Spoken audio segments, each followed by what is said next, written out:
Okay, and it is 12:01. So, welcome everybody. Thank you so much for being here. We're really happy to have you joining us for the Suicide Risk Identification and Safety Planning webinar hosted by the Michigan Opioid Collaborative. My name is Joanna Smith. I'm a behavioral health consultant with the Michigan Opioid Collaborative. We're very happy to have you today, and we're also happy to be hosting Alyssa Harris and Karen Gendro from the VA, who are going to be presenting the information today.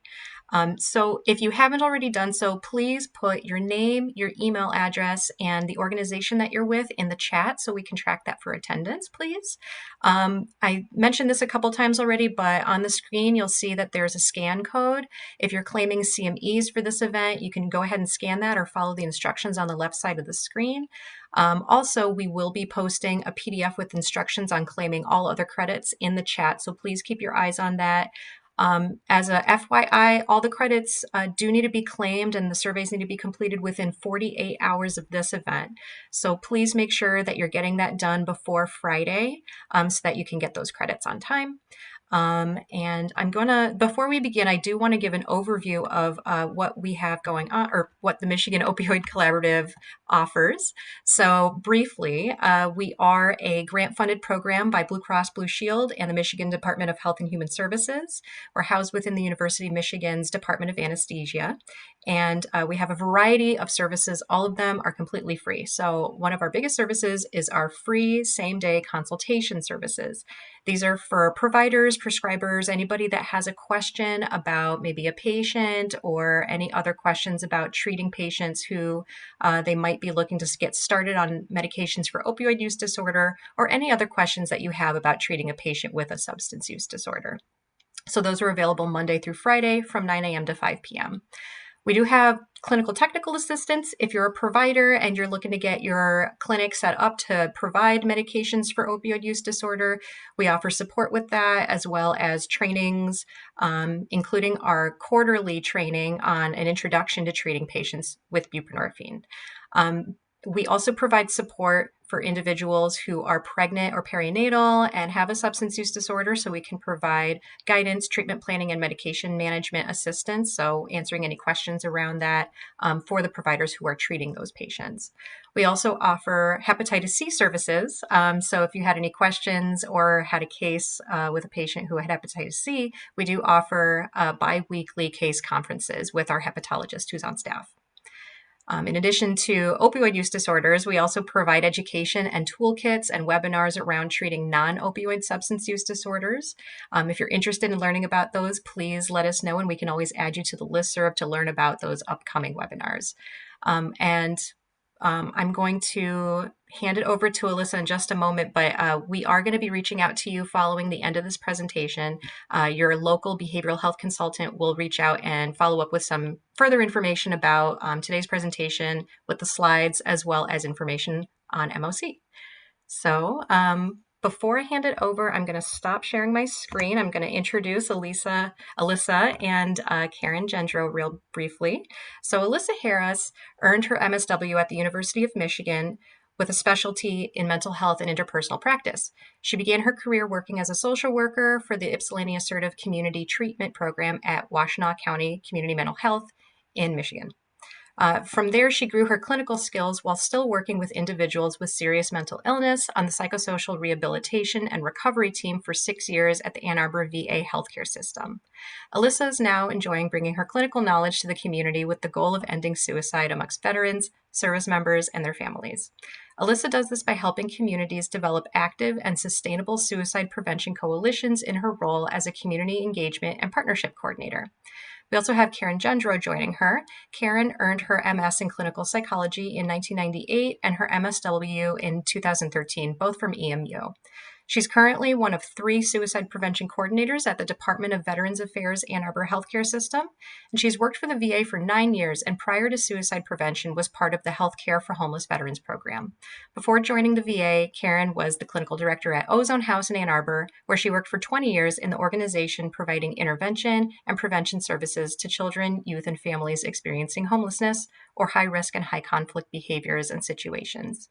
Karen is an instructor and intermittent lecturer with the University of Michigan School of Social Work, and her areas of clinical interest include trauma, grief and loss, suicide prevention and postvention, adventure and experiential therapies, and whole health complementary and integrative health approaches. So we're very excited to have them, and I'm going to hand it over to Alyssa and Karen. Thank you so much for having us today. I am going to share my screen here. And during the presentation, we will be taking lots of questions that you have. So first of all, Joanna, can you see my screen? Yes, I can see it. Okay, fantastic. So while I'm presenting during our first half, Karen will be reviewing the chat. So please do put questions in as I'm talking, and she'll let me know, kind of as we're moving slide to slide, what those questions are so we can answer them in real time. We are going to be covering a lot of information today. Please don't wait till the end to ask your questions. Please do ask as you have these questions so that we make sure that we can address them as they come up. Today, we are here presenting on suicide risk identification and safety planning. And before I jump into the content, anytime I'm talking about suicide, I just want people to kind of take inventory of where you're at right now. This is a heavy topic, and we are going to be talking about it from a standpoint of looking at a very clinical lens and these different tools through a very clinical lens. So please do just be aware of where you're at throughout our next 2 hours of presenting. If you need to go off camera, take a break, have a drink of water, we want you to take care of yourself as we're talking about this, because this is a heavy topic that does impact, all of us in some way. So we want to make sure that you're taking care of yourselves.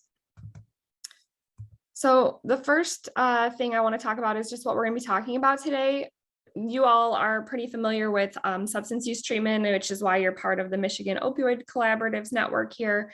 A lot of times when we're talking about SUD, suicide isn't always a part of that conversation. And so the first thing we're going to talk about is that intersection between substance use and suicide. And then from there, we're really going to focus most of our discussion today on some different tools that you can walk away with and hopefully utilize in your practice. We'll provide the slides, and then we will also be providing these different documents if you'd like to use them. We'll be talking about the Columbia Suicide Severity Rating Scale, the Comprehensive Suicide Risk Evaluation, and a safety planning tool. And with that, we'll be talking a lot about risk mitigation strategies for suicide prevention. So first, I want you to just kind of inventory, and if you'd like to please throw in the chat, how familiar are you with suicide risk management? So some options: A, little to no experience; B, a few cases a year that you're working with; C, regularly performing these on a weekly basis; or almost all of your job is dedicated to this. And I am going to just check the chat real briefly to see where folks are at, because that'll help me as we're talking about this topic, know kind of how much in depth to go into with different areas. All right, so I see a lot across the board. Looks like quite a few A's though also, so yeah, it's good. Very good. We're excited to be here and providing this information. And I did put my email in the chat as well. And so if following the training you would like individual follow-up or questions answered, please do reach out to me and Karen, because this is our job, is to really help the community have these tools, and we want to be able to provide that. So please do reach out. I do have another poll for you all, and that is, how comfortable are you with suicide risk management? So A, not at all comfortable, very anxious. That's where I started in this field, very anxious. B, some comfort, but feel anxious throughout. C, a decent level of comfort, but occasionally it causes stress. Or D, quite comfortable, little to no anxiety. So I'm gonna, again, take a look at this.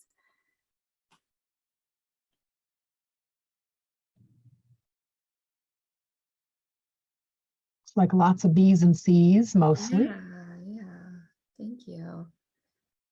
Thanks for sharing with us. We will take a poll at the end kind of to see where you're at after we do the presentation, and hopefully you'll have more comfort and feeling more confidence in your skill set when we finish our presentation today.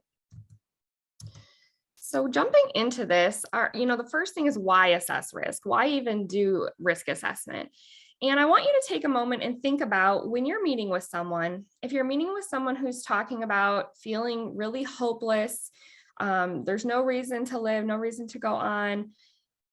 What do you do in that moment? I want you to think about what you currently are doing. What questions are you asking? How do you know what to do when you're having that conversation with them? Are you doing a formal process? Do you have formal tools that you're giving them? How do you know whether to hospitalize them versus assess further versus let them leave your office without any sort of assessment? And just to kind of for a moment, take inventory of that.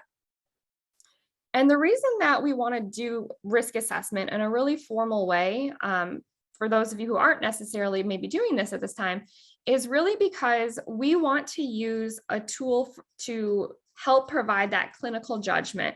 So a lot of times, if you don't have this training, you may be making those decisions based on your own level of fear and comfort with them leaving your office. And it may not be that you're looking at it through a lens of what are the risk factors I'm seeing? What are the protective factors? What questions have I asked the person to see where they're at in terms of acute versus chronic risk and the imminency of that level of risk? And so we really want to encourage using a formalized risk assessment tool because this can help you really assess where a person's at and then provide the appropriate level of risk mitigation.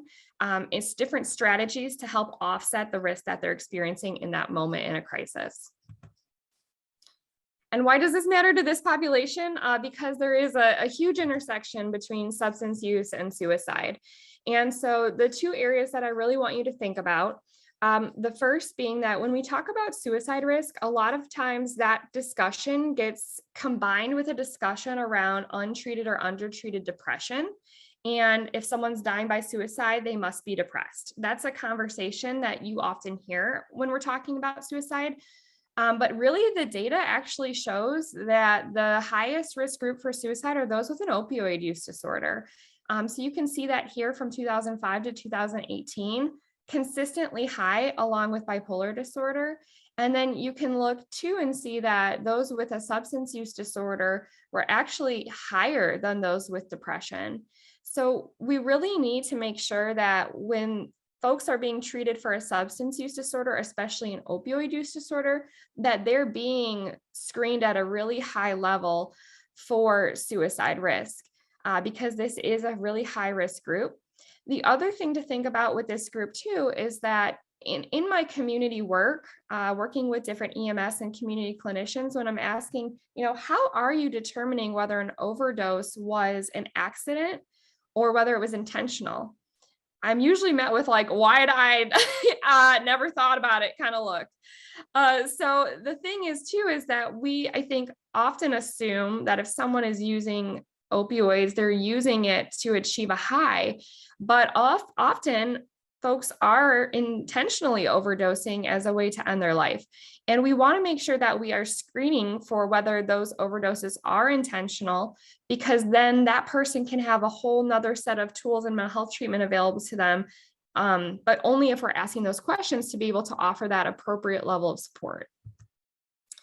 So a little bit more data. I mean, I think you all know, like, opioid use has been on the rise, but this last year in particular, it broke 100,000 drug overdose deaths for the first time ever.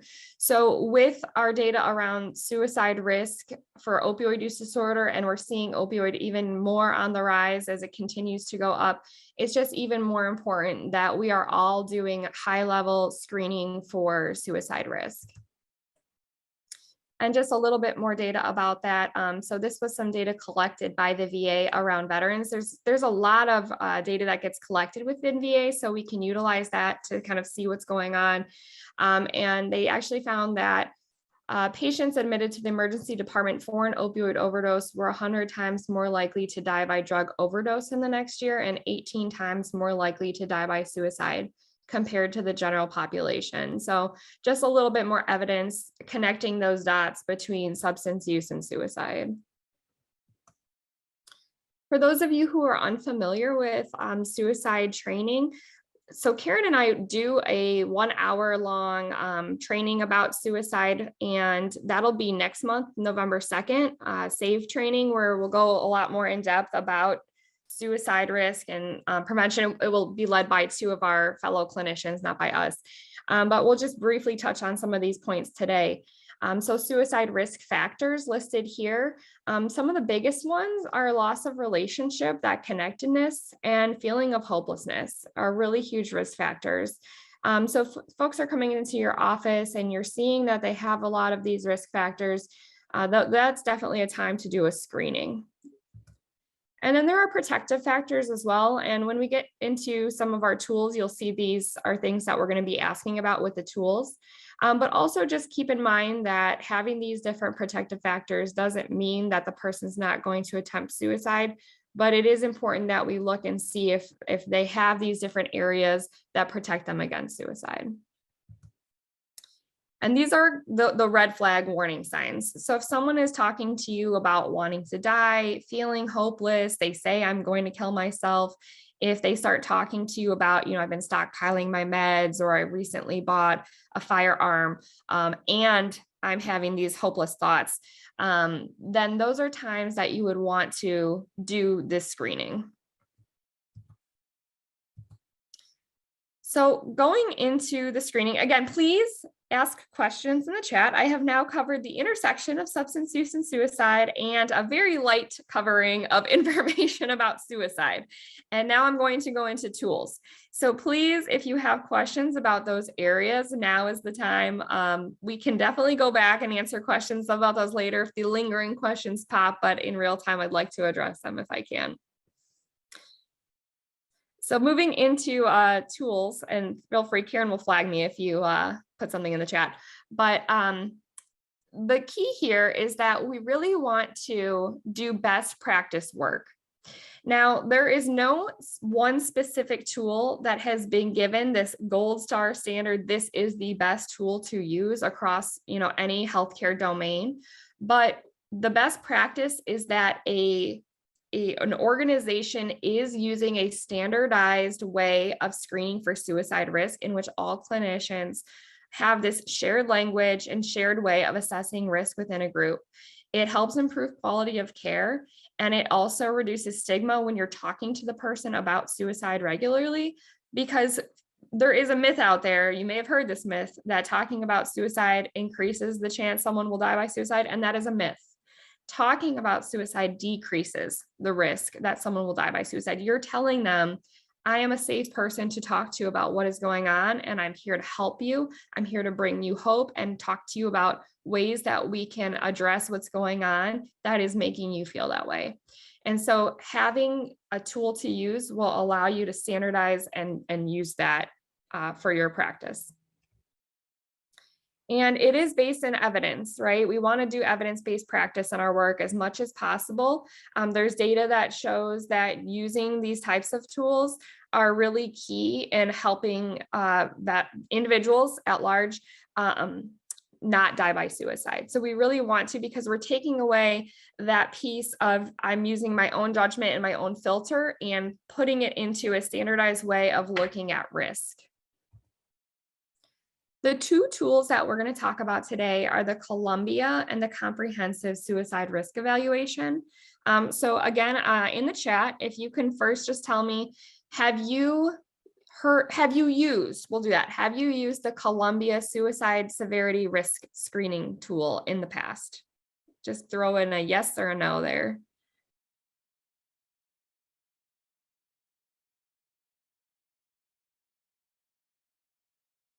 Big mix. Okay. Yeah, so we've got a mix.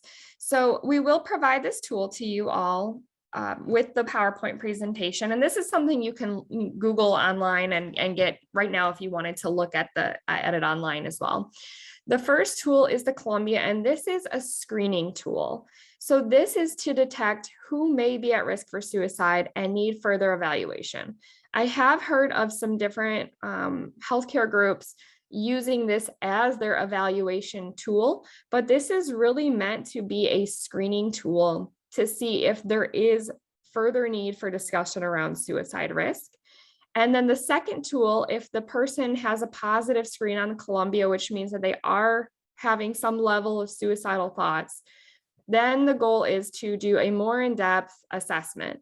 And this is where we're really going to evaluate what is going on to inform clinical impressions. The goal of this is to figure out what are the strategies we need to implement to help this person, because there are so many different things we can do as clinicians, and we really want to make sure that we're choosing those right mitigation strategies based on where the person's at. Alyssa, Yes. just wanted to mention that the version of the Columbia Suicide Severity Rating Scale that we're going to share has been slightly modified by VA to fit our population. It's very, very similar to the Columbia scale that you'll find if you look from Columbia. But we can share it. It's and you can get this for free. You can download the original version for free and even get sent the tool from the makers as well. So here we have, this is exactly how it looks on paper. It's 8 questions. They're all on one page. But I did want to share with you what this is actually asking. And you'll see in red that it gives you question by question guidance as to what to do next. So that first question, over the past month, have you wished you were dead or wished you could go to sleep and not wake up? If yes, proceed to 2, regardless. And then the second one, over the past month, have you had any actual thoughts of killing yourself? If yes, proceed to 3. If no, proceed to question 7. So that is a big jump. And then what you'll notice from 3 through 6 is it's really escalating how much is someone thinking about it, and are they then moving into making plans? Are they then moving on to having intention to die by suicide? Have they started to take those steps? And then question 7 and 8 is really looking at timeframes. So number 7, in your lifetime, looking back at historical, have you ever done anything, started to do anything, or prepared to do anything to end your life? And then number 8, if yes, was that within the last 3 months? Because we know that if something happened historically, that's a level of risk, but if it happened recently, that's even a higher level of risk. And so those are the different questions that are on the Columbia. You'll see it's very brief. And if someone says no for questions 1 and 2, the questions take maybe 2 minutes, right, to complete. But even if someone is saying yes to each of these areas, you move very quickly through this screening tool. And then what you want to do is score it. And this is listed right on the bottom of the tool. And a yes response to items 3, 4, 5, or 8 makes it a positive screen. And the recommendation for VA and the way we use this tool is that if the person has a positive screen, then we move on within the same day to do the comprehensive suicide risk evaluation. Best practice, ideally, is to do that right then and there within that same session. This does take a long time. So if you're talking to the person, you may want to do this screening tool early, especially if at the beginning of your session, they're really hopeless and that you're seeing these risk factors. You may want to move into doing this assessment very early, because this is going to be a top priority. This person sitting in front of you may be thinking about ending their life that day, and they're coming to you and they're talking to you, and you have an opportunity to help them think about something different they can do. And so really taking the time to do this is really important. Questions about the Columbia?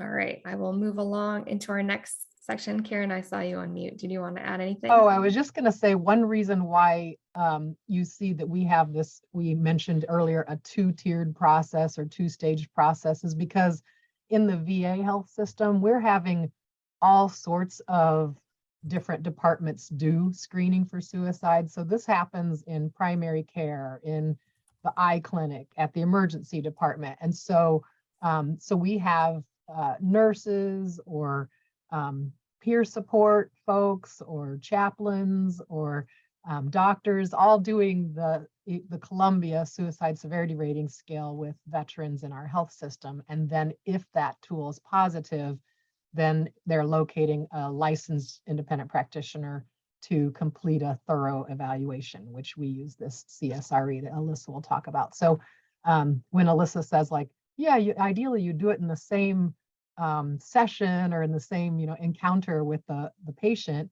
That probably makes sense because you're a mental health practitioner typically, the folks on this call. But in our health system, yeah, we're using a lot of different folks for this screening to make sure that we're seeing more and more folks and getting aware of risk that's out there. And I just wanted to add real briefly for those that don't have access to the chat, there was a question, where can we access this? And is it free and is it a free and open source? Alyssa or Karen, if you wanted to send me the link, we'd be happy to send that out in our follow-up emails to everyone on the call. Absolutely. Let me make note. Yes. And I know Karen was just talking about how we have a variety of folks doing the Columbia tool. So Karen is actually our subject matter expert in this, and she does new employee orientation, and she goes around to all the different clinics and provides a variety of suicide prevention training for all the different staff who are working at the healthcare facility. So she's a gem for sure. So moving into the comprehensive suicide risk evaluation, we'll get into like what it actually looks like, but the goal of it is it does look like it has scripted questions, but it doesn't have to be read verbatim. It doesn't have to be read in order. When you're new to using it, think about doing an intake, right? When you're new to doing an intake, you're like, okay, now I have to ask about family, and now I have to ask about housing. So when you're getting to know it, it will feel a little bit more clinical and rigid. But as you start to get to know the tool, the goal is really that you can go in any order, and it's meant to be more of a narrative, a conversation where you're trying to elicit from the patient, where they're at, what they're thinking, really trying to understand what's going on in their life. And so it isn't meant to be overly rigid. It's really to just assess for different areas and then be able to make a clinical decision about what is their level of risk in order to make a decision about what strategies to implement. I would go as far as to say it's really highly recommended you don't use it as a questionnaire with your patients or your clients, because it's a clinician's tool. So it's more for you to go back over and make sure that you've covered certain areas. The way the things are worded would be way too clunky and clinical for natural interaction with your patient. So you're meant to do an assessment in your own clinical style in a conversational way, but use this tool to reflect back on when you're kind of doing your documentation, making sure, or even as you're doing your intake, and just look at it and, okay, did I cover all these areas? Absolutely. And so I feel like Karen touched on that. And then the piece about stratifying risk is really looking at, like, is this person talking about a high level of risk, minutes to days? And then what is that long-term risk? And we'll get into that a little bit later. Karen also touched on this earlier. So there's a lot of different people who might be seeing someone in a healthcare setting. And you'll see anyone is able to do the CSSRS within VA. This is VA's policy here, that anyone can do the CSSRS, but really the CSRE is meant to be done by a licensed independent provider. So a doctor, a social worker, a counselor, folks who have specialized training in this field. And really, best practice is that it is done by a mental health provider, but if this is a primary care office and there's a social worker who does primary care, but they are not specifically having training in mental health or doing mental health counseling, if someone is available who's within the mental health arena, it's recommended, but anyone can do it. A licensed independent practitioner can do it. We talked a little bit about this. It's really encouraged that this is done in that same session and that same day, if possible, if the person's inpatient or in a residential facility within 24 hours is the VA's policy. And then a little note that for any sort of opioid treatment programs, the VA does a CSSRS or a CSRE, regardless of a CSSRS, as a standard practice because of that high risk with opioid use disorder. So we kind of talked about that already. So this is what is covered in the comprehensive suicide risk evaluation. It talks about suicidal ideation, which some of that is covered within that CSSRS. It encourages talking to the person about a history of attempts, any warning signs, risk factors, protective factors, and then the clinician would use our tool or the tool that's part of this to develop a clinical impression of acute risk and chronic risk. And some of the ways that we would recommend you use this in tandem is you complete your Columbia in the order that the questions are asked, and you don't go probing into details until you've completed the Columbia. Then you go back and you say, let's talk about some of those areas that you answered yes about, and then you can ask questions that are relevant in this comprehensive tool. Yeah. And so some of these will look pretty familiar. I think most clinicians are pretty familiar with asking about suicidal thoughts, intent, and plan. So that's the beginning piece of suicidal ideation, and that is addressed in the Columbia.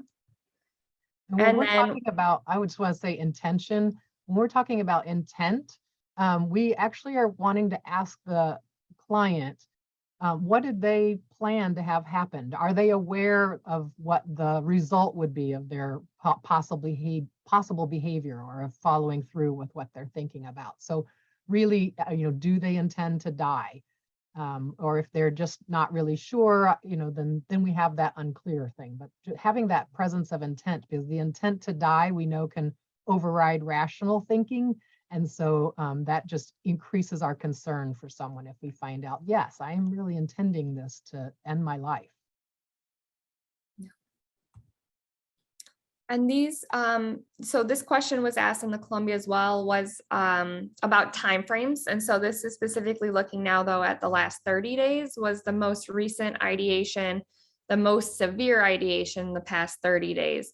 So it may be that they say, I was thinking about suicide yesterday, but maybe a week ago, I was thinking about suicide and I made a plan and I went out and bought something to try to die. So we want to try to get a better sense of kind of where they're at and where they've been with their suicidal thinking. And then a really important one to ask about, and there is a whole separate training you can do on this, CALM training, or we provide this as well, access to lethal means.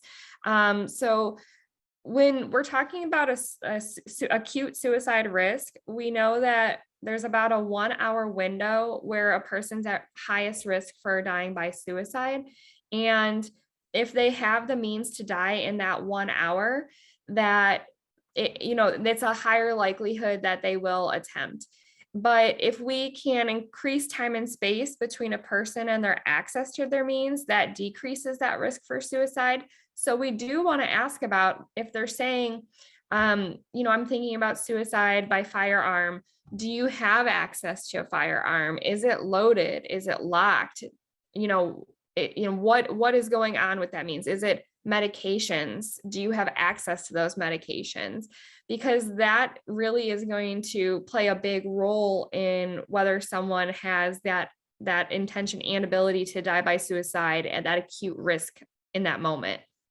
So that's a really important one. Yep, and we would suggest that you specifically ask about access to the lethal means they may be considering using, but then always, in addition, ask about firearms and access to opioids because we know how highly used those methods are for folks in general, even if this person isn't considering those methods.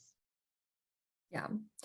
We work with veterans, so we have a lot of veteran-specific data, and it's like 70% of veteran suicides are by firearm, which mirrors pretty closely the general population is by firearm. And I think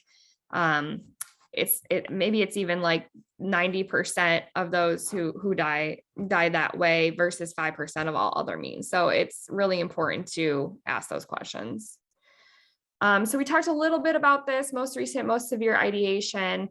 Again, we talked about that already. And then we want to ask about suicidal behavior and attempts. So this is something that you may ask during an intake process, but you might want to ask again if the person's talking about suicide, because they may not have been comfortable at that point to disclose that. But it is important to know if the person's ever made a suicide attempt, and also how many attempts, and what was what was going on at that time when they attempted, and what was the method they were thinking of, and then what happened from there. Because we know that those who have had a suicide attempt are at higher risk for attempting again. And you want to identify if there's any dates, like maybe there's an anniversary date. The folks who have PTSD often have like an anniversary date of a trauma. And during that time, it can be really difficult for them, more emotionally dysregulating. Or is there a pattern to what's going on? Because then you can work with them to offset those risks, and work with them on developing different strategies, coping strategies, to get through those difficult times that they might be having. And so part of it is going to be documenting, their recent ideation, but also you want to document and ask them about past attempts and behaviors, suicidal behaviors as well.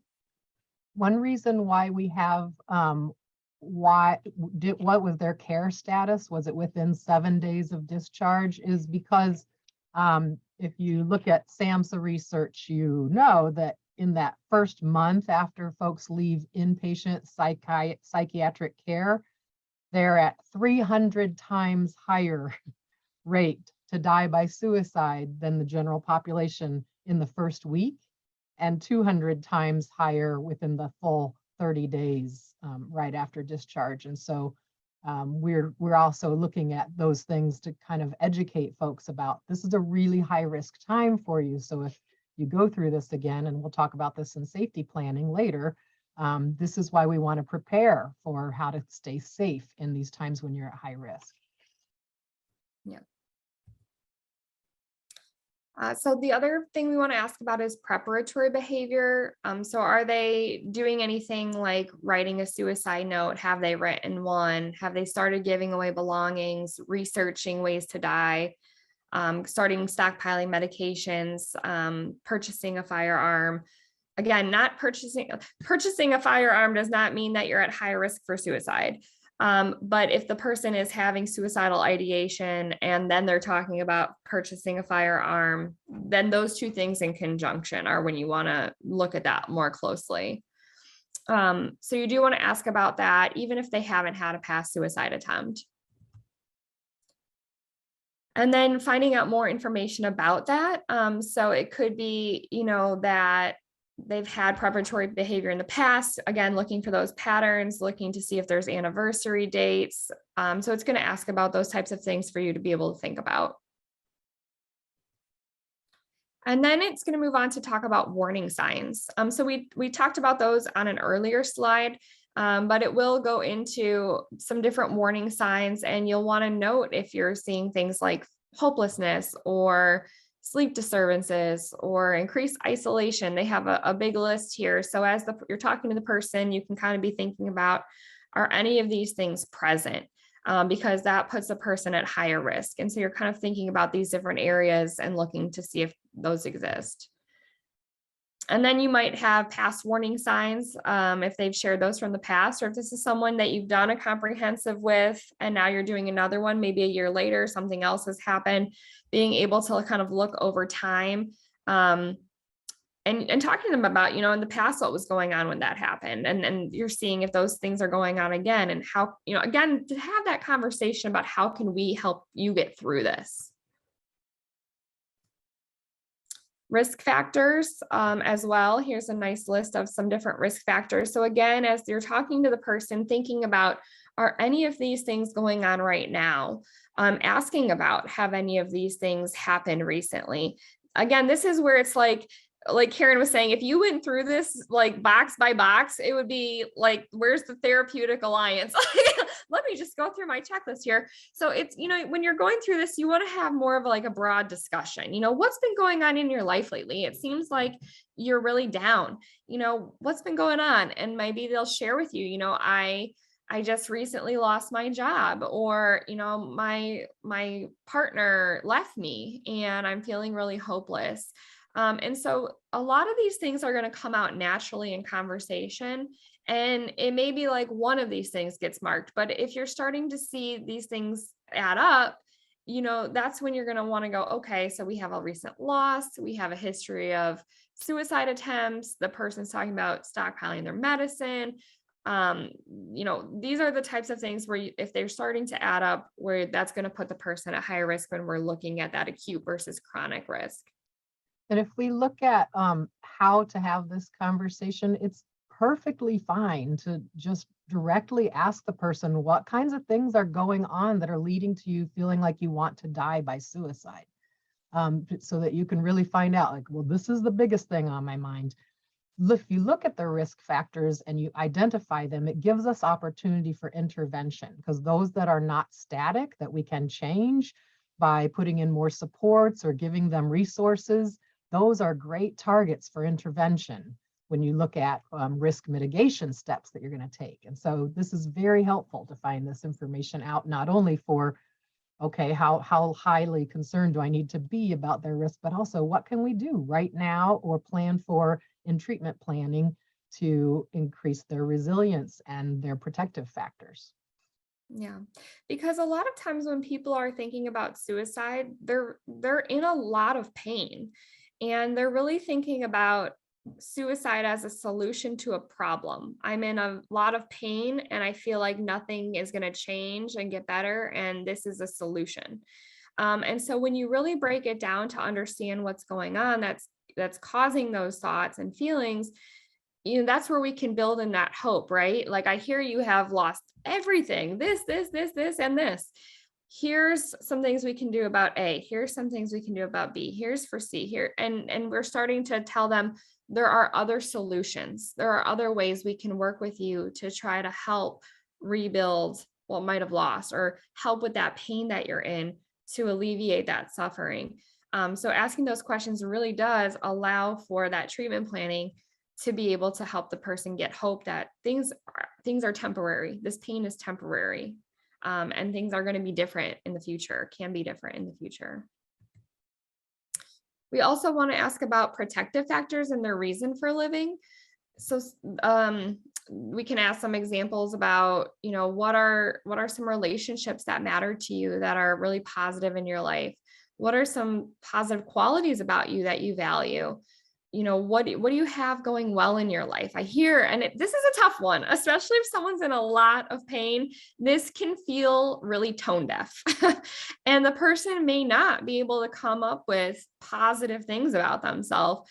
So it is a one where you want to just really lean into your therapeutic alliance and know how to ask about this in a way that feels supportive. So it's not it's not about diminishing the person's pain. You want them to know, like, I hear that you have all of these things going on. I also remember you saying that you had this one friend who's been really supportive. Can you tell me a little bit more about how that friend's been supportive? Can you tell me a little bit more about how your resiliency has gotten you through this? It's again, this is going to be stylistic, but it is being a little bit mindful of hearing their pain and not trying to make it like, you have all these good things, I don't know why you'd be thinking about suicide, which is a very invalidating experience. It's just a very gentle way of saying, like, I've heard you say about this, can you tell me more about that? Trying to help elicit in themselves that they have some of these things going well. And piggybacking on what Alyssa said about just asking what kinds of things have kind of kept you here this long at this point, what's keeping you going? And sometimes you get answers like, nothing, I can't find anything. And so you may have to right then highlight, well, one thing I can see is that you are really putting forth the effort, even just to let me know how much you're struggling. And that's really important. That's a huge thing that you're doing for yourself. And so I'm going to recognize that one for you, and then try to see if you can build with some of the ideas on this list. Yeah, I have also, when I've worked with folks, said things like, would you allow me to carry the hope? Can I carry the torch of hope right now, since you're not able to carry that right now? Because I see a lot of positive things in you that I know you're not able to see right now. Would you let me carry that for you right now? And usually that does get a positive response for folks that just can't see anything. And I would say it is a very small percentage of folks who can't give you anything, but for those that can't, that has resonated.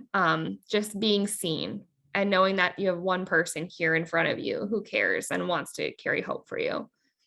And here's a list of different protective factors that might be areas you can talk about with the person. Hope being a really big one. Maybe the number one protective factor is hope that this situation is temporary and things can be different in the future. So after we go through all of that is when we then get into the work of our clinical impressions. And the goal of doing that whole CSRE was really to get to this point, the end piece of that disposition and being able to stratify the person's acute and chronic risk. And we have, so they have it broken down. There's for each acute and chronic, there's options of low, intermediate, and high. And then we have a tool for each of these. Let me just, that's the same thing. Here is what I wanted to show you. And this is a virtual meeting. I have like 400 of these printed in my garage, which is helping no one. You can access this and we can send you an electronic copy of this. And one day I'll give you all my hard copies of this, which are taking up space in my garage. But this is a really nice tool because it really breaks it down. And this is a little bit hard to read on here, I'm sure. But when you see this, it breaks it down: high acute risk, intermediate acute risk, low acute risk. And it specifically has the essential features. So for example, a high acute risk is suicidal ideation with intent to die by suicide and inability to maintain safety independent of external support or help. And then it tells you the warning signs and risk factors that go along with that you would have already identified in your planning, right? And then it tells you some actions that you should take if that is what you're seeing. So in that section, it talks about this typically requires psychiatric hospitalization to maintain safety. These individuals need to be directly observed until on a secure unit. During hospitalization, co-occurring psychiatric symptoms should also be addressed. And then we have intermediate acute risk. I will just read through this because I think it is hard to read, and this is really a wonderful document. So for intermediate acute risk, essential features: suicidal ideation, to die by suicide, but ability to maintain safety independent of external support or help. These individuals may present similarly to those at high acute risk, sharing many of the features. The only difference may be lack of intent based upon an identified reason for living and ability to abide by a safety plan and maintain their own safety with no preparatory behaviors. And so if that is where you're identifying that the person is at, then the actions to consider would be to consider psychiatric hospitalization if related factors driving risk are responsive to inpatient treatment, such as acute psychosis, or outpatient management of suicidal thoughts and/or behaviors should be intensive and include frequent contact, regular assessment of risk, and a well-articulated safety plan. So if you have someone who's talking about, I'm having a lot of thoughts of suicide, I'm really feeling hopeless, but I don't have a plan and I don't have intent, then creating a safety plan with them in that session would be a great tool to help them maintain their safety. And maybe you're seeing this person once a month and you talk about increasing that frequency to once a week while the person goes through that crisis. So it's really looking at where are they at and what level of support do they need to be able to maintain their safety and improve their mental health. And then it's important to let you know that they're on the tool that we're talking about using, the CSRE or Comprehensive Suicide Risk Evaluation. There is no magic, like I checked these boxes and so it added up to this person's high acute risk. This is where your clinical judgment comes in. And so while Alyssa's kind of going over these, like, here's the essential features or kind of the things you're going to see in someone that you determine is high acute risk or is low acute risk. So this is your clinical judgment. This stratification tool here is merely to help you give you kind of a guideline of like, okay, what do we mean when we say someone's at high acute risk, and what types of actions typically really are clinically indicated to take. And this was developed by the Rocky Mountain MyRec.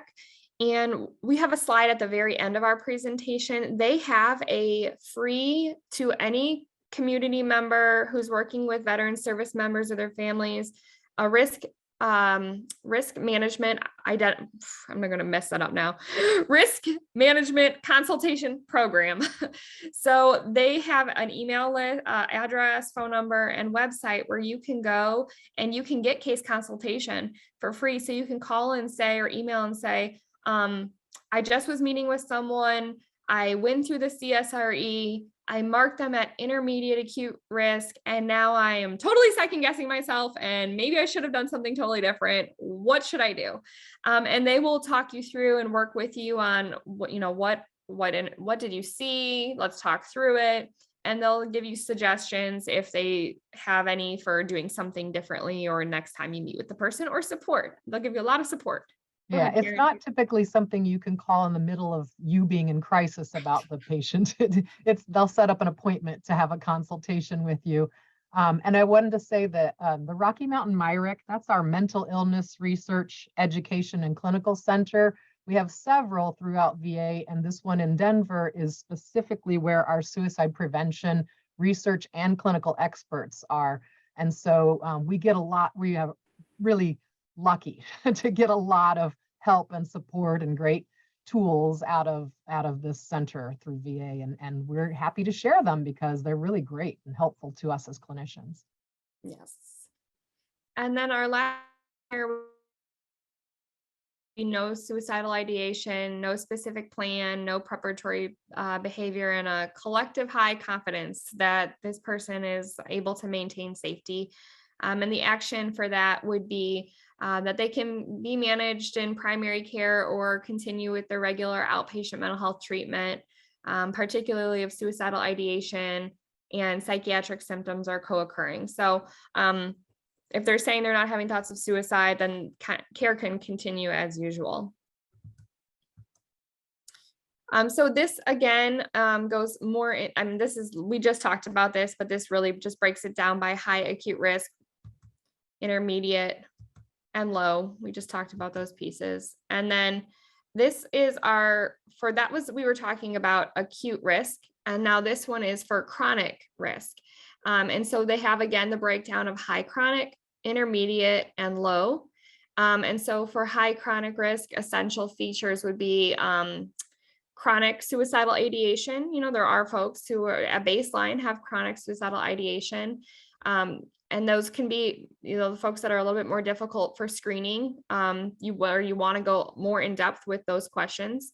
And so common risk factors for high chronic risk is if they have a chronic mental health condition, history of prior attempts, history of substance abuse or dependence, chronic pain, chronic medical condition, limited coping skills, turbulent psychosocial status, and limited ability to identify reason for living. I mean, as you're hearing that, it's probably a lot of folks you're working with, in the SUD arena who have a substance use disorder, who have a mental health disorder. So this is where I'm so happy we're here today to be able to talk about these different tools, because you're probably seeing a lot of these folks. And so for those, you would want the action to take would be to consider these individuals would be considered chronic risk for becoming acutely suicidal, often in the context of unpredictable situational contingencies. So if you're working with someone who's chronically high risk and they come to you and have a recent loss of job or relationship or relapse, then those are folks where you really would want to do an assessment and increase their mental health and SUD treatment if needed, building coping skills, routinely doing those screenings, making a safety plan, updating the safety plan would be really essential. And for intermediate chronic risk, those are going to be individuals with similar chronicity as those with high risk, but they have more protective factors. So they can really identify, yes, I have had those experiences, but I have a lot of coping skills. I have a reason for living. They have a lot of stability with their different psychosocial factors. And so that puts them at a lower risk than that high risk group. And so those folks, again, it's really looking at safety planning, routinely checking in with them and doing assessing for where they're at and helping them manage those co-occurring psychiatric symptoms. And then those with low chronic risk are those folks who don't have a history of mental health or substance use problems, who are not actively suicidal, don't have a history of being suicidal, and are able to really maintain themselves and their safety. And those are the folks who, with the action, would be to have mental health care as needed. They're identifying with you kind of where they're at and what those needs are. And then that kind of goes through that on that slide as well. And then the goal of that whole process is really to identify what comes next, right? So what are the risk mitigation strategies? Does this person need hospitalization? Does this person need weekly treatment? Does this person need coping skills and safety planning? And so being able to identify the risk level will help you decide what comes next. And when you're going into this, you really want to, if possible, include the person's family or additional healthcare providers they might be seeing for additional context and for being a part of that planning process. And then you'll want to let in the plan note, what was the setting? Was this created inpatient, outpatient, residential? Because those factors may change as that location changes. And then we have a huge list of risk mitigation strategies for each of these areas. So these are general risk mitigation strategies, things like addressing psychosocial needs and medical conditions, doing a safety plan, increasing the frequency of suicide screening. And then we have some specific ones. So for outpatient, if the person needs any of these different options, you can think about initiating 911 or involuntary or voluntary hospitalization if they're at acute risk. This is going to use the term veteran because this is from our guidance, educate the person on different emergency services they can access in the community. And then there are some specific ones for residential. If you're seeing folks on a residential setting, things like one-to-ones, admission to patient bedroom, things like that happen on an inpatient unit. Additional inpatient risk mitigation strategies. I'm going to move through this kind of quickly just because Karen's going to talk about a lot of these same topics with the safety planning piece. Emergency department risk mitigation strategies. So if you work in the ER, things like initiating hospitalization or working with outpatient providers to increase frequency of follow-up. This is a big one, scheduling follow-up appointments. Follow-up appointments are not always scheduled from the ER with the outpatient provider. That is huge. Karen talked about the risk for suicide is incredibly high when someone is discharging from hospitalization. It's also incredibly high when someone's discharging from the ER. And so leaving the ER with an outpatient appointment is a really important risk mitigation strategy. And we are coming upon the hour, and what I'd like to do is give everybody a brief break before we get into our next part, which is safety planning. And so what do you think, Karen, like 3 minutes, come back at 1:03, 1:02? All right, thank you everyone. Please take a break and please do put questions in the chat if you have some lingering thoughts about our first half. Okay, do we feel okay going forward? All right, we'll jump right into safety planning, which some of you were getting ready and antsy for it. So here we go. So we're going to talk a little bit about the rationale of why we want to do safety planning and then some of the steps about it, focus a bit on lethal means safety, as Alyssa alluded to, and some tips for really having the most successful safety planning session and outcomes that you can. So clearly the best practices we have for mitigating suicide risk are carefully documenting in our assessment and for other clinicians or people in our health systems or or if you work alone in individual practice, so that you can refer back to and see where the person was at. Thoroughly doing a risk assessment that includes risk factors and protective factors, doing that risk stratification where we're looking at the short-term and long-term levels of risk that we're seeing, diligently monitoring the person and really consistently making sure they're engaged in follow-up care and that we are following up on what we say that we'll do with the person. So best practices for mitigating suicide risk continued. If you are a Drake fan or not, hopefully you enjoy the little meme anyway, but safety contracts. We with folks, there are some schools that are still training folks to do safety contracts, but the research actually indicates that this is not an effective or recommended tool. In fact, it can be sort of damaging. When you might think, well, how could it be coercive or harm our relationship? But if you think about this, if you have a safety contract in place, a lot of people get very complacent. It can reduce clinical vigilance. Like, well, they contracted for safety. They promised me they wouldn't do something to harm themselves.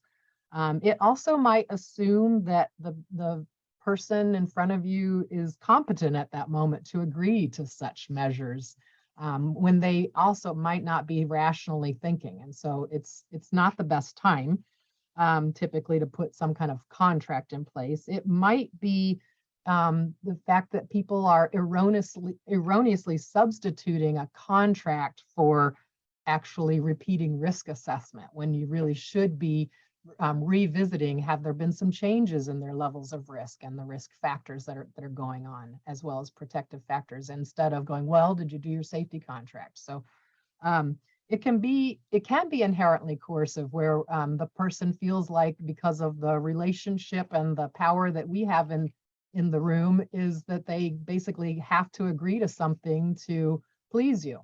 And it can also harm our therapeutic relationship in the sense that it sends a message sometimes that we're more concerned about legal responsibility. Well, I need to get you to agree to safety. And so, folks who cannot uphold that then feel increased shame, or may withdraw or feel that they can't face you.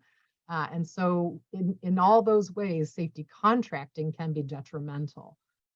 As well as when someone's in acute crisis, they may forget or disregard a contract because, like I said, that's just something they can't live up to. So instead, what we highly recommend is crisis response planning or safety planning. And so these are actually demonstrated to be more effective in mitigating suicide risk. When we've done some clinical trials through VA with in Department of Defense and VA, we looked at folks who had effective crisis response plan versus nothing, or versus having a contract in place. And we had folks with a effective crisis response plan or safety plan were 76% less likely to attempt suicide.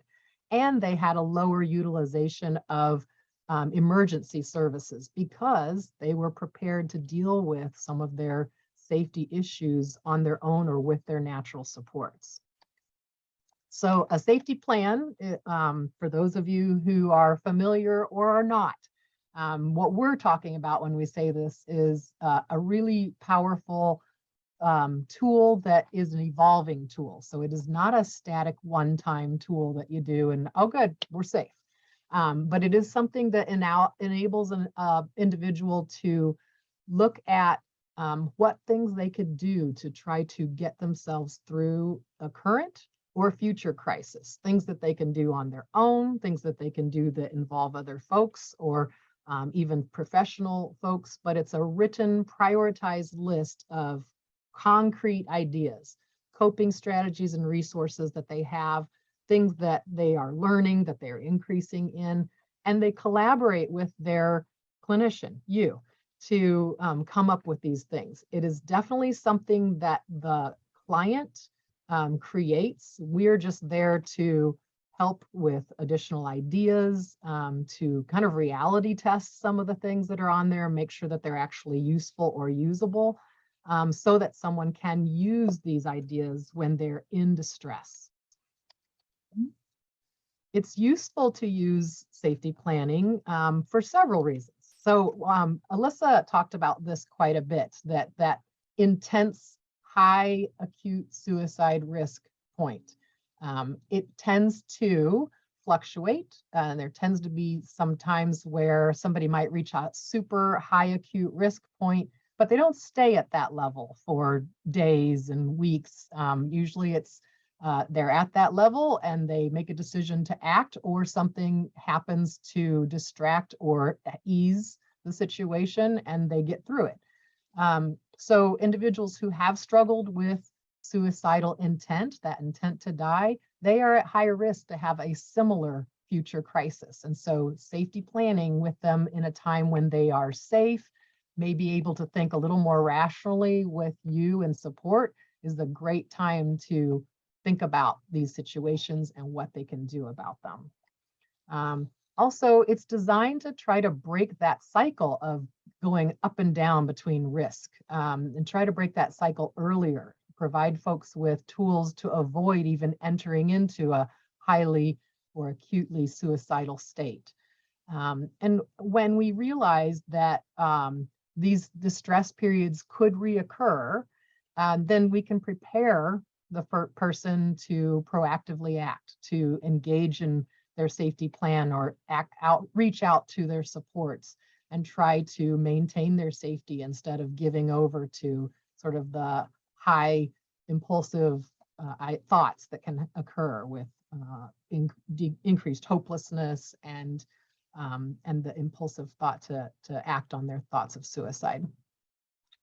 So if we can make this useful and realistic for folks, we can decrease their distress in the moment and help them more quickly get out of the cycle. And so the American Foundation for Suicide Prevention and also Suicide Prevention Resource Center and our own Rocky Mountain MIREC have identified that safety planning are the best practice and are clinically indicated when we're seeing anybody who's giving us any indication of suicidality. When we have in VA is a standard of when we must complete a safety plan, we're not going to leave it to clinician decision about I'm going to, we say if we have, so we have a process in VA of putting a flag in the electronic chart that kind of lets people know we have identified this person to be at high acute risk for suicide right now because they've had a recent situation where maybe they made an attempt or they made a preparation for suicide, or they have a highly thought out plan with intent to act on it. And so we make sure that all the clinicians who are going to see them in our health system are aware of that so that they can increase their attempts to assess for any changes in risk and safety. And so if we have made that decision to flag someone in our health system, then those folks, we absolutely have to make sure that we have attempted to safety plan with them. And also we believe that best practices that if somebody has made a recent suicide attempt or they've expressed suicidal thoughts, or when we're using that comprehensive suicide risk evaluation, we've determined them to be at high or intermediate, acute or chronic risk for suicide. Those folks, it's really indicated that they should have a safety plan in place. It should take about 20 to 30 minutes. I love safety planning sessions, and I've taken longer than that for some because it can actually be a really powerful trust building session as well, where you're getting to know a lot more about someone. And since you're collaborating so much on things that are realistic and ways to increase their safety, it can really be a powerful session. But anyway, you should be able to do it in about 20 to 30 minutes. Quality really matters when you're safety planning. And by that, we mean, so we have the person writing down their own information on a hard copy of a template of a safety plan. And many times when we're like, okay, what kinds of feelings or thoughts have you been going through? And they might put, oh, when I get really sad. Well, we really kind of try to push folks to have a little bit more personalization, like, well, what does that look like to you? Well, it looks like I'm snapping at everyone and I start punching walls, or I can't stop crying. So we want it to be very specific to how it looks for them, as opposed to answers like mad, sad, happy, glad, things like that. Or when we look at coping strategies, instead of saying, watch a movie, then we might say instead something specific like, look at my favorite stand-up comedian and put their name on Netflix, this special, so making it specific. What am I going to go to? Because I know these really specific things have worked, or they, provide me some comfort or relief, even if it's just temporary. So that's what we mean when we say quality responses in the safety plan really matter. So when we're introducing the safety plan, just ask the person to tell me a little bit about, either the crisis or the experience you're going through right now, or if it's something that they experienced recently or in the past, what kinds of things helps them identify that they're not doing well, that they're reaching a crisis point. And if it's in the past, what was your thinking like at that time? What was going on for you?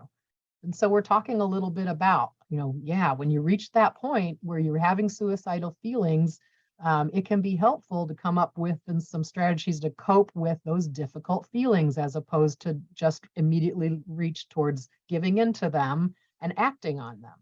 So kind of some education about sometimes these feelings can pass. And I even give the veterans we work with, we do this in a safety planning group on the inpatient mental health unit. And I talk with them about, look, when we talk with folks about when they had maybe made an attempt, but they survived their suicide attempt, and we talk with them about how quickly, once they decided they wanted to die by suicide, how quickly they acted. And they're overwhelmingly saying within 60 minutes.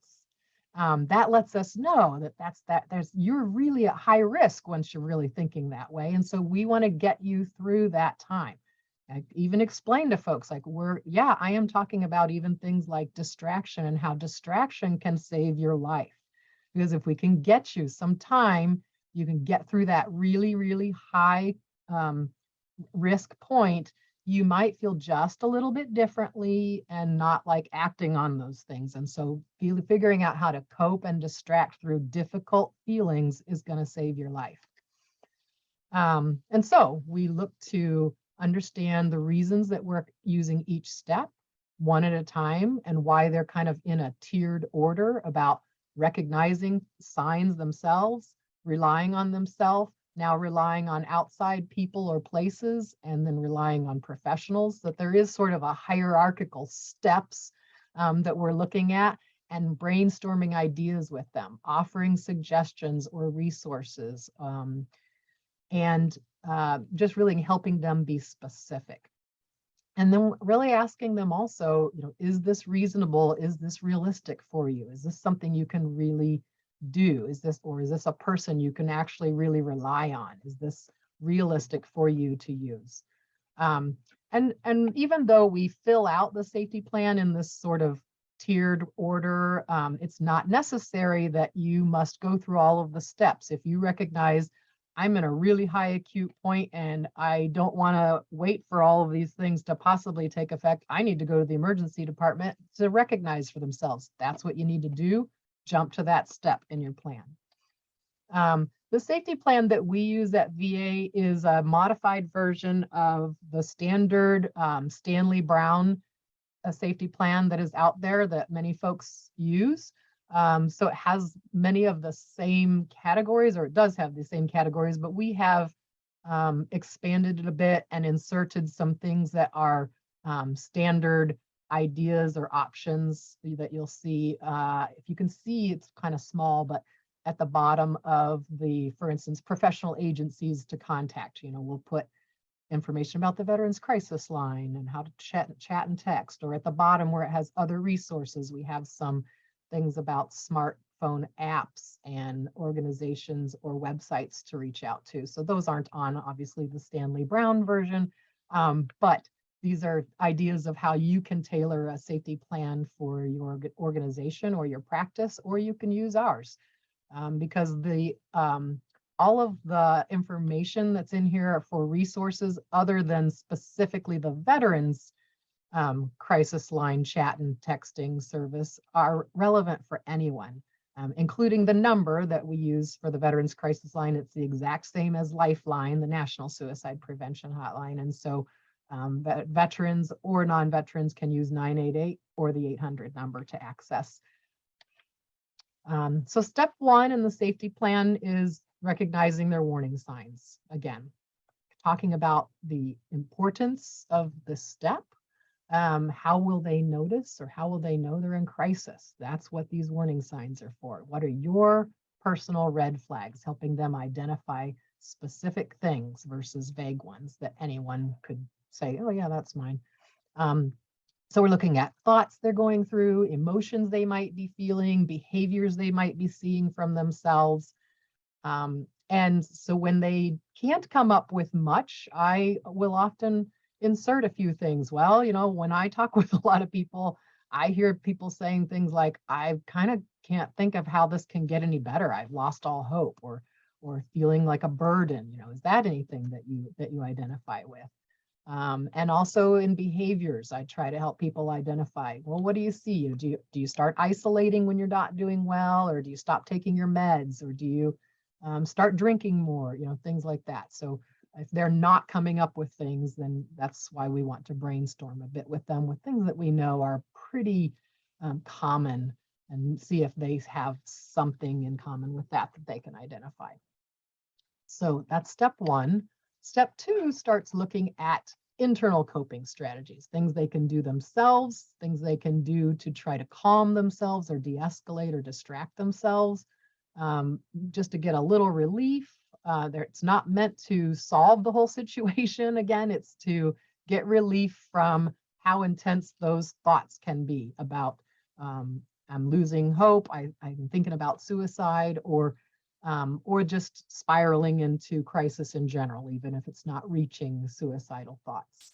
So we're talking about problem solving with them right then about things to do, things that are simple and easy to use during a crisis, because it's really hard to come up with those things when you're in crisis, or to recognize like, oh yeah, I always feel better when I go walk my dog. So we're going to come up with them and actually write them down. So what can you do on your own to help you stay safe, or to not act on suicidal thoughts? What have you done in the past? And again, we're wanting to make them specific versus vague. And we really highly encourage you to encourage your clients not to put in things that, even though they might be satisfying or soothing to them, to clean their gun or sharpen their knives, or yeah, I go to the bar and that makes me feel better. We can say, yeah, that is something that might be a nice strategy for you, or something that you like to do, or even a hobby. But what we're talking about is things that are very important to put in when you're not safe, when you are in crisis. And so even though that's something that, yep, that's something you like to do, I'm not about to try and take it away, it's not something that belongs in your safety plan. And so just trying to encourage folks to understand, like, even though you are highly trained with your gun, or this is an heirloom and you like to have it around, when you are in crisis, having access immediately to that puts you in danger. And so that's why we're going to look for other kinds of things. So we're looking for stuff like this, things, again, that somebody can do, takes up a little bit of time, maybe gets them out of the cycle of thinking they're in, or even physically out of the space that they're in, to just have a little bit of change, things that they can do on their own. Some things that are they know have been successful in the past, and maybe some things that, like, wow, I've really always wanted to do this, and I'm gonna try this because that's realistic. I have the tools, I have all the equipment to do that. Things that they can really feel interested in, something that might grab them, just maybe click them out of funk or the cycle of thinking that they're in. And then after that, step 3, people and social settings that might provide distraction or help me feel a little bit better, or might just give me something to focus on instead of just my painful thoughts. So again, this is not necessarily people who they would say, go up to and say, hey, I'm in crisis, I need your help. This is just, again, a step that they can take on their own to go be around someone or in a place.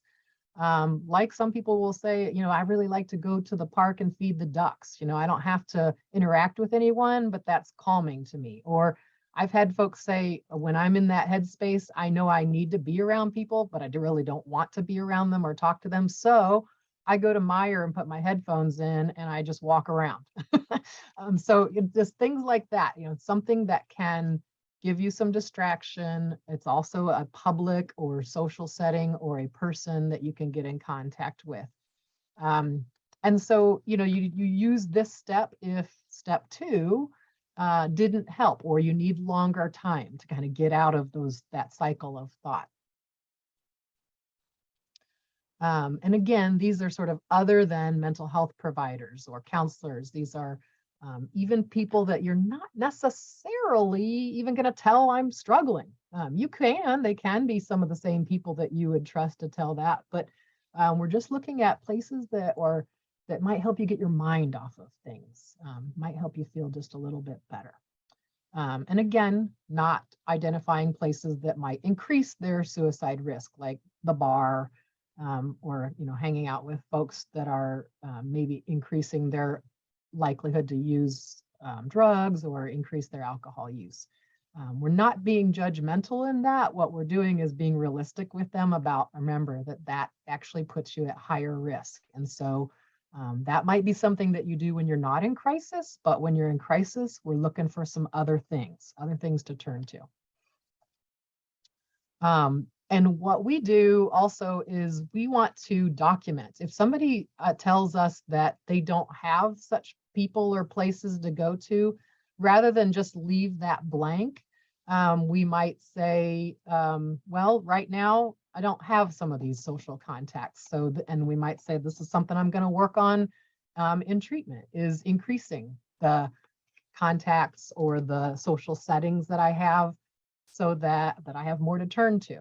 But documenting that we did ask about it, and that here's a reason why we don't have a lot there. And a lot of times I'll kind of prepare folks for it, like this is an area where sometimes people don't have as much to put. And so that's why we're identifying it, so that you and I can say, okay, where's some work that we can be done to help make you even safer? Again, identifying those risk factors that we can work on changing for intervention. Step 4 is identifying family and friends who may offer help. And so this is actually a big area where we see that people lack options sometimes, because they may be isolated or through their own behavior or through the lack of safety of family and friends that they have. But so sometimes they don't have a lot here. But it's important to see if they do have folks that they can turn to, family, friends, my uncle, a sponsor, a buddy, somebody that they can say, hey, I'm really struggling, like it's not good. And it might be someone even that they could share a copy of their safety plan with, so that person could help them look for step 1, warning signs, or remind them of, okay, remember in your plan, you wanted me to remind you like that we could go do this, or remember that you've got this to, these meetings you could go to, or things like that. But also, okay, you're telling me you're in that problematic thinking area, or you feel like you might follow through on thoughts of suicide. I'm gonna come over and sit with you for the day, and we're gonna get through that time. Or checking in with you, like, should you call your therapist, or should you go to the emergency department? Or do you want to call Lifeline with me? And, we talk with the suicide prevention folks at the hotline. So someone that they can trust. And Again, if they don't have much or anything to put in this area, it heavily identifies an area for intervention, because getting folks involved in trying other areas to get connected in their community may result in getting some more people to put in this area. And so when we have folks who we're safety planning with and they're like, I don't have anybody, or I don't have anything, we could go down the self-pity hole with them, or wow, yeah, that's just a big hole. But instead, we can actually be encouraging of like, I'm glad you let me know about that, because this means there's something that we can work on together so that we can increase your tools and your supports that you have to turn to. And so let's start looking at that. So again, these might be people who you might share the safety plan with. And so when we work on safety plans at the VA, we tend to send them off with several copies. Or when during this step, we might say, is this someone that you'd want to even call right now while we're talking and involve in like coming up with ideas about for your safety plan? For instance, and let them know, like, I'm working on this plan. Do you have ideas? Have you seen things that, that I've gone through? And I'm going to be giving you a copy of this. And, here I'm talking with my therapist or my counselor. So this can be a step where you're asking them to even encourage them to include them right then in the safety planning session with you, if you feel like they have that kind of connection with someone. So again, an opportunity to share the safety plan later with someone, or to even share with that trusted person the safety planning exercise. The step 5 is looking more to professionals or outside agencies that might be able to help. And so sometimes, people need to go right to that point when they know that I can't even think to go through and do these things. I just need outside intervention. I can't stay safe. And so making sure that they have the numbers and the addresses for where they're going to go or who they're going to turn to. We write that contact information in the safety plan from the steps before too, when we identify people or places they're going to go to, because we don't want, number one, for the person to solely rely on like, well, I've got that in my phone.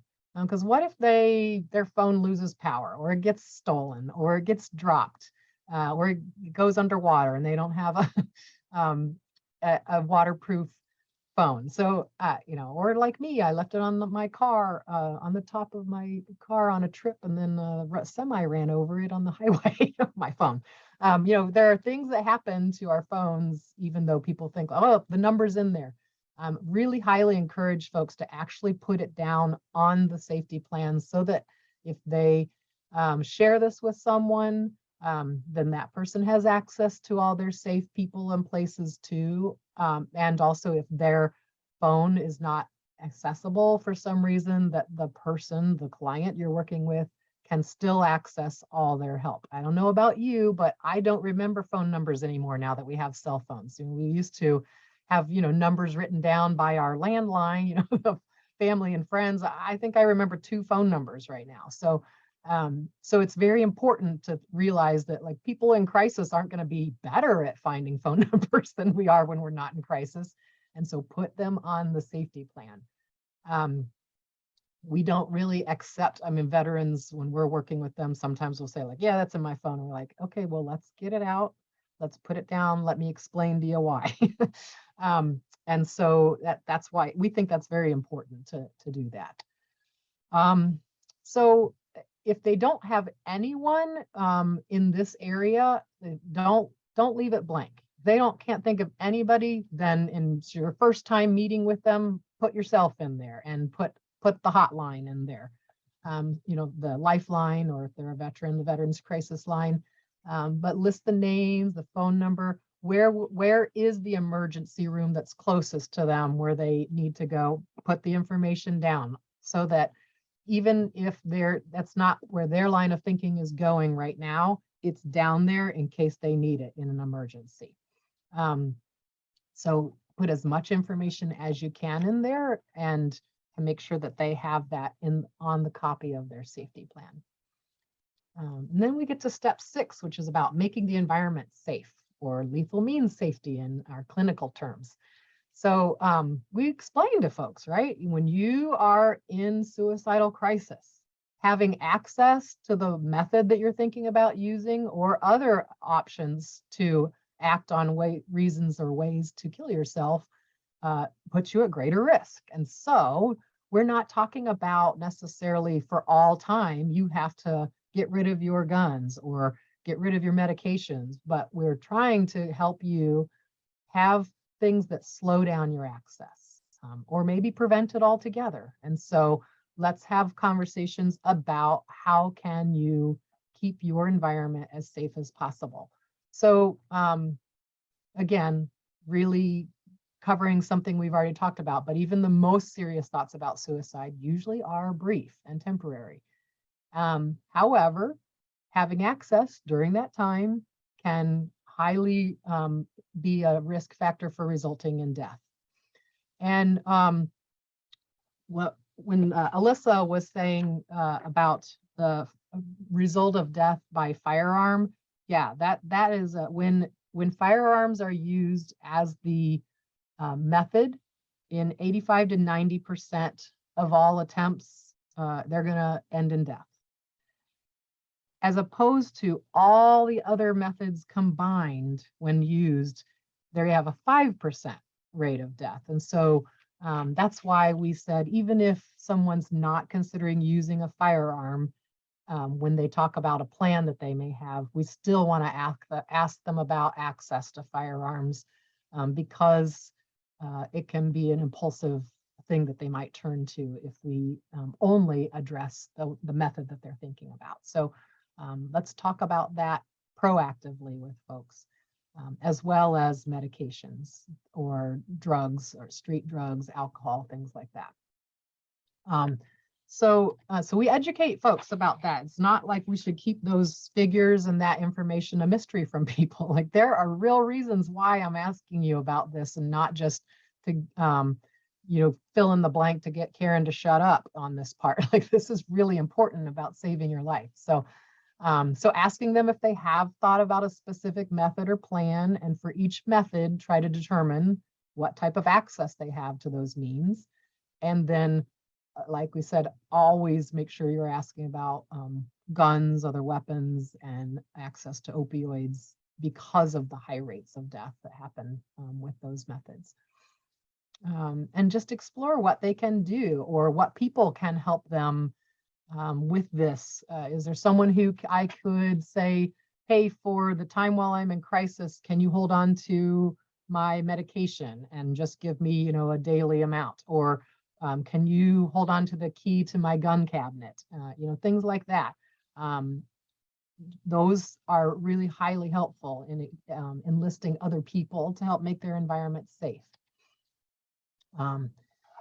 If you don't know much about firearms, please don't let that stop you from just asking about them.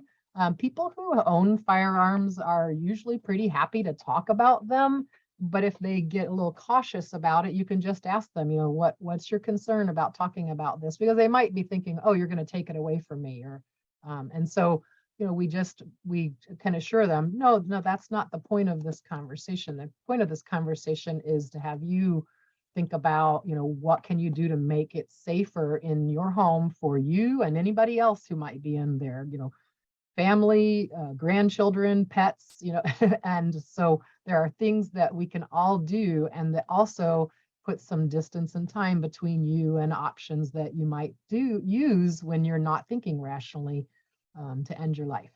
So if you have gun locks available, offer them.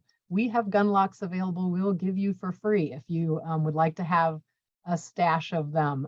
If you have ways that you can talk with them about options for safe storage of things like weapons or medications, even if you don't have some option like that yourself, there are other ways, like I talked about, having someone else hold on to something like keys to a lock or firing pin or medications, things like that. Sometimes people worry about, I'm worried that they're not going to trust me if I kind of probe about this, or this seems kind of intrusive, or I'm very worried that they're going to get really defensive if I talk about firearms. And or they might lie to me. And all those things could be true, but we're talking about a collaborative approach, not an inquiry or a barrage of questions that's, asks someone to defend why they have these things. We're actually just asking about what kinds of things do you have around? Let's just think about all the things, here's some other things that sometimes are unsafe in people's homes. Like, have you thought about that? And it's really centered on the patient and what they are willing to do, not what you're telling them they have to do. And so it really all depends on how you approach this, and more as a partnership versus again, like I'm the professional telling you what you're going to do, because that's not actually effective and tends to shut people down and does tend to have people be not truthful or at least distrustful and not share as much as what's really going on. So, and then also follow up on these conversations. So if one of the thoughts was, well, I'm going to ask my my brother to hold on to my weapons for the next few weeks. When you see them, or make a plan for, okay, what if you call me after this and let me know when that has taken place? Or do you want to call your brother right now and we find out, like, is he willing to do that? And so making sure that you give them some follow-up and some accountability for that, so that you can let them know, like, I'm taking this really seriously with you. We're going to take all the steps possible together to make things as safe as possible for you. So factors that can affect your lethal means safety conversation certainly is your relationship with the person. This may be someone who's brand new to you and you're making a safety plan right in the intake assessment. And so like I said, the approach to this as being a collaboration where you really are listening to what someone's willing to do and sort of partnering with them to address their pain and the intensity of the feelings that they're having, can actually move that relationship forward pretty quickly.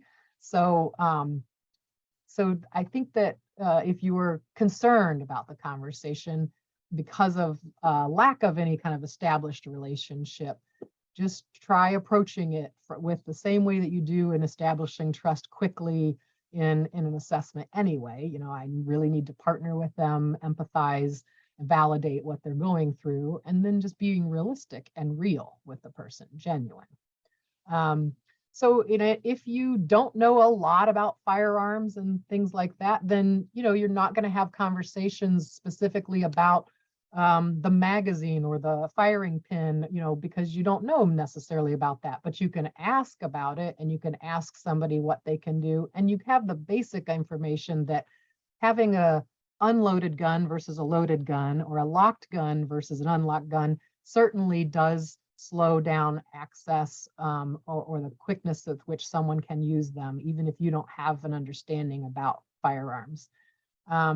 But know that also, if you're talking about firearms, talk with people about, what they have their firearms for, and not in a, well, why do you have firearms? But just like, a lot of people have these for feelings for safety, or because it's was passed down in their family, or because they're dealing with trauma, or many different reasons. And just talk with them about, like, what kinds of things do you do? Oh, you have knives, what do you use them, or is it more display? Just let them talk about why they have them. Or if they have a lot of excess medication, are there things that they absolutely need for their physical and mental health, and could they limit their access to a month's supply of that and still take care of their immediate needs? So just, again, talking with them about what's realistic and what are their reasons why this is important to have around them. And so included in making the environment safe is decreasing what is unsafe, right? So highlighting when times in crisis that they might act impulsively, So just kind of educating folks again about this, going over things like medications, alcohol and substances, but also talking about toxic people. So it's not just actually things that they might use to end their life, but also things that may instigate or exacerbate issues that they are already feeling. So talking about that, maybe looking at the routes that they use to work or to the store, and does that put them closer to the tall building they've thought about jumping off of, or the train tracks, so thinking about not just the environment that they live in, but the environment where we go out in, the spaces we use, and how to make that environment as safe as possible too. So some things that we might do to increase what makes us safer in the environment is also putting things that inspire or remind us about our reasons for living, or that just inspire us in general.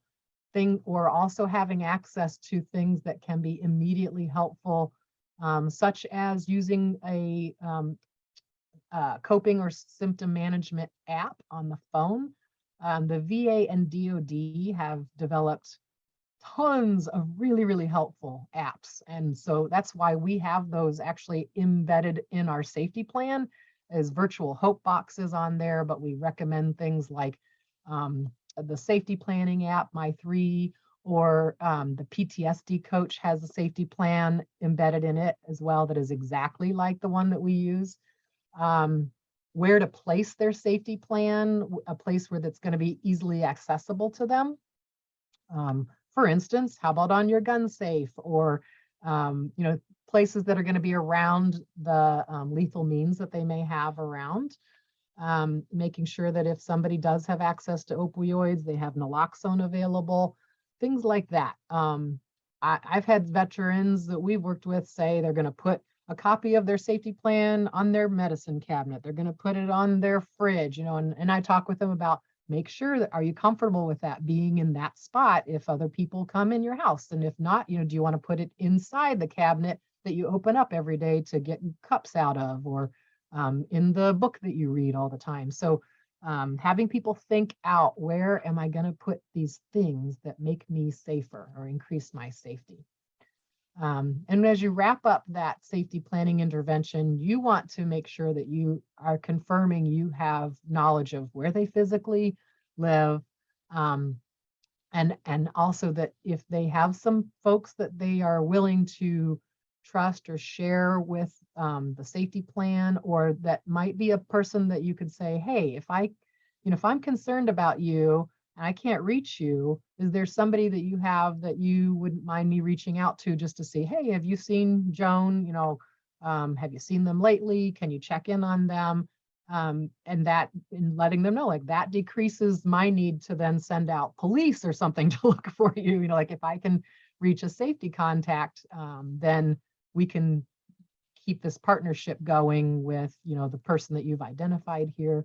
So, and if somebody declines to complete, not only identify a safety contact, but to work on a safety plan, both, we document that in their chart. Like, we offered, or we did search for this, because you want to make sure that you are documenting that you are doing everything that you can, that you are offering things, so that if somebody needed to review your clinical process, they can see you are taking all the steps you can to try to mitigate risk and to decrease danger and risk for death by suicide.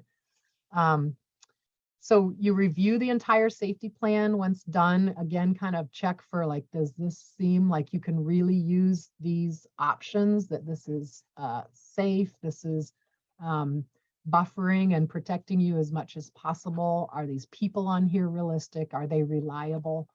Ensure that they have a copy of the safety plan, and that you have a copy of the safety plan, because first of all, they can't use it if they don't have a copy of it. And it's difficult for you to follow up about it later, to review it or make changes to it, if you don't know what's in it. So it's very helpful for you both to have a copy, and maybe make them several copies again, so that they might give them to supports, or and what we find is, when we review this safety plan with someone later on in their treatment, And sometimes they're like, yeah, I lost that. Okay, I'll make a copy and mail it right out to you. So that's why it's very helpful to have on hand. Again, there are some times when people might refuse to engage in safety planning despite your best efforts.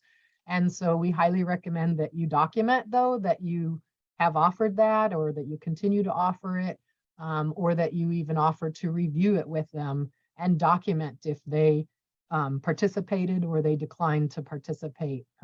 And sometimes we'll ask, what are some of your reasons why you don't want to do this? Have you done this before? Did you not find it helpful? Well, maybe that's partly because of what was put in it. And so maybe we can look at making it actually helpful to you. But if they ultimately won't agree, we'll just, okay, we're going to document that. And, don't be surprised if I approach you about it again, because it's a very important part of keeping you safe. We also, again, like I said, document when we review a safety plan with them. So if somebody has an existing safety plan, it's really helpful to review it with them regularly, especially if they are in the time period of, that first 30 days after discharge from inpatient, or 30 days to 60 days to 90 days after, the high period of crisis. So, so we review it. We say, okay, have you had a reason to use your safety plan? Was it helpful or not? Why not? And so, are some changes needed? Let's look at it. Let's review. Let's take some people off of that if we found out that, nope, they aren't safe people for me. Or we've talked about a new way of coping, since then. Let's put that on your safety plan, things like that. Tips for success: be specific with your language and use the person's individual language. And the best way to do that is, again, by having them actually write it down.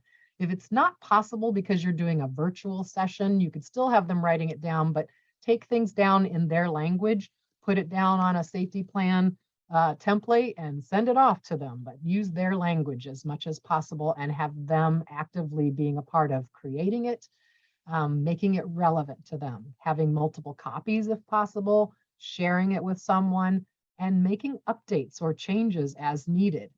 Again, reviewing it helps people remember, oh yeah, I've got that to look at if I get in crisis. So the more you review, the more likely you're going to remember.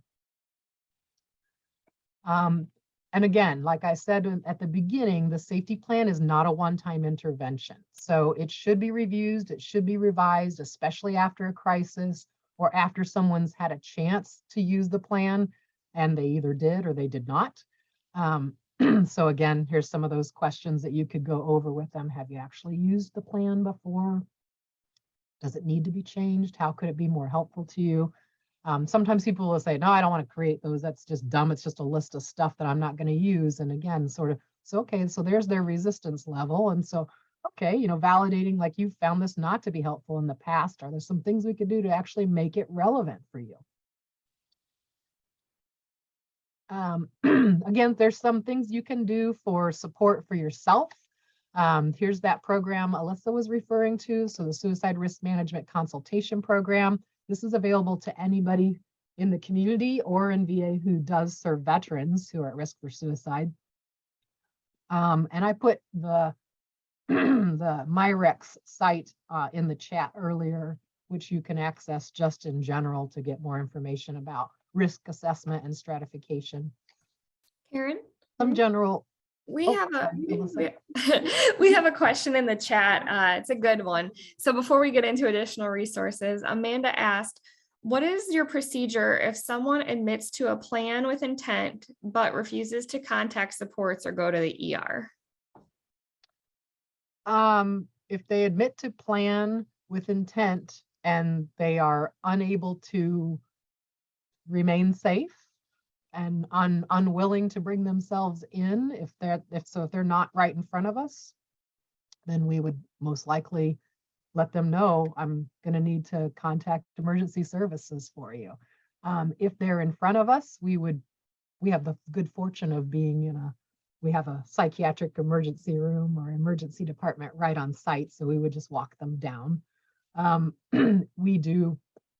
If somebody is like, no, I'm leaving, and they take off, we can call an emergency situation and actually have our VA police help us intervene if needed. But we also will call upon our other clinicians in the clinic to respond to a emergent situation like that, and just gather around like, we're just going to be here. We're not going to leave you alone in this, and we're going to walk you down to the emergency department. But I have to be pretty convinced that someone's not willing to take steps towards safety, to take those measures, right? So yeah, if they are saying, I've got an intention to act on this, but they're talking with us, right? So they're letting us know. So even though they're saying, I'm not willing to come in, or I'm not willing to access additional safety, they have made the decision to disclose to you, and they have made the decision to, or even to reach out and contact you. And that's for a reason, because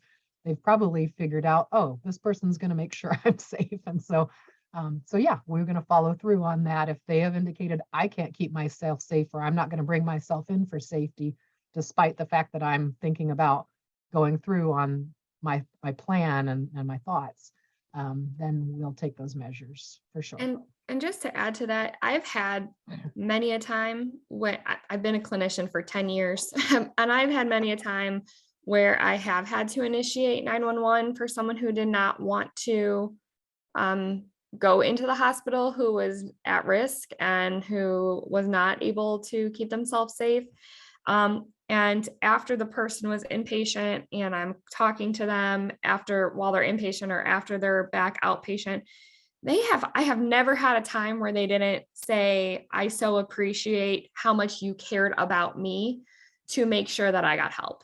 So in the moment, it feels very uncomfortable. But I have always had a really positive response, actually, because the person is reaching out to you knowing that you're going to initiate that help that they can't do themselves. And when they stabilize to be able to see more clearly, they see that as caring. I've had that experience where they've seen that as caring. So I just wanted to add that too. Agree. Had the same experience. Here's just some, additional crisis resources that you can turn to, or that you can have folks that you're working with turn to if in need. Some professional resources that you can turn to if needing more information about dealing with suicide, mental illness, and even suicide loss. Which brings me to the very last thing we wanted to say, which is you might want to consider, if you do work by part of a team, developing something like what we have at VA, which is a suicide postvention team. Postvention provides organized, immediate, and ongoing support following a suicide loss. So not only is it working to try to promote healing, but ultimately we know that folks who have suffered a suicide loss are at high risk for being susceptible to suicide themselves. And so having these postvention efforts is actually a part of successful suicide prevention. And we know that suicide loss is different than other kinds of loss, because there can be not only the universal grief reactions, but also there's a lot of post-trauma symptoms that can happen, like guilt, confusion, abandonment, shame, anger. And we know there's a lot of stigma and blame out there. So it is estimated that about every life that is lost to suicide, about 135 people are affected, which means that there's a lot of us out here who are affected by suicide. And if you have not suffered the loss of somebody close to you yet, unfortunately, you probably will. Hopefully that doesn't happen anytime soon. But in our field, it's an occupational hazard, right?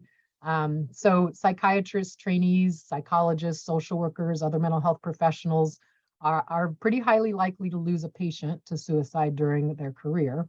And 97% of therapists list losing a patient to suicide as their greatest fear. And it has a profound impact on us as professionals when we have this kind of loss. It's similar to being one of the people who was in their loved one's sphere of or their circle to losing someone to suicide. At VA here, what we do is we learn about a death by suicide, usually from our suicide prevention team. That's us. We have a special team that is a volunteer team from our health system of psychologists, social workers, doctors, pharmacists, nurses, who have said, I'd like to be a part of this team. And we reach out to family, friends, community members who might have been impacted by the loss that we're aware of, and also to our medical teams, our mental health teams here in our health system who are impacted by this loss. So we not only reach out immediately, but we follow up with them maybe after a month, and then at 6 months and about a year, just to continue to check in, make sure people, do you need some resources now? Initially, sometimes it's kind of hard to say, yeah, I'll take that resource. But so we follow up with people in that way to continue offering that support. And now, after we've talked at you a lot, we have this poll to see, has there been any change on your comfortability, or at least you're exposed to some more information and where to get more about suicide risk management? Where are you on that comfortability scale of A, B, C, or D? You want to put that in the chat?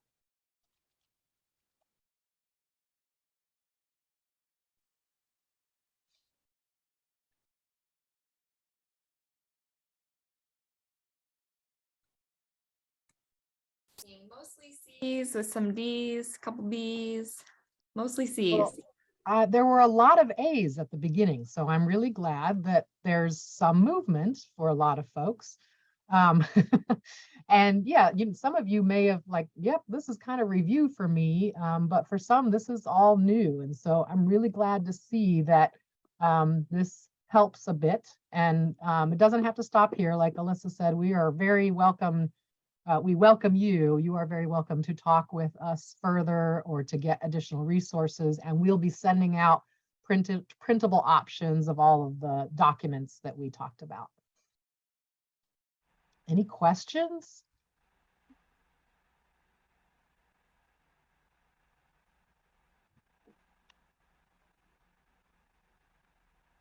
All right. I'm happy to stick around for a few minutes after if anybody does have questions. Sorry, I'll let you share more references if no, I'm just putting that up. People can look at it. Okay.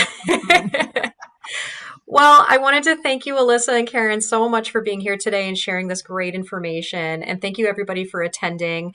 We will be following up with an email, like Karen mentioned, with some of the resources that they shared today. Again, I did post into the chat the way that you can obtain your credits for this webinar. If you were joining by phone and you weren't able to obtain the credits in the chat, please feel free to reach out to Ashley Bushner, who was the person that sent the invite. Her email is in that email, or her email address is in that emailed invite to you. So if anybody has any questions, please feel free to reach out. And we hope to see you at another webinar soon.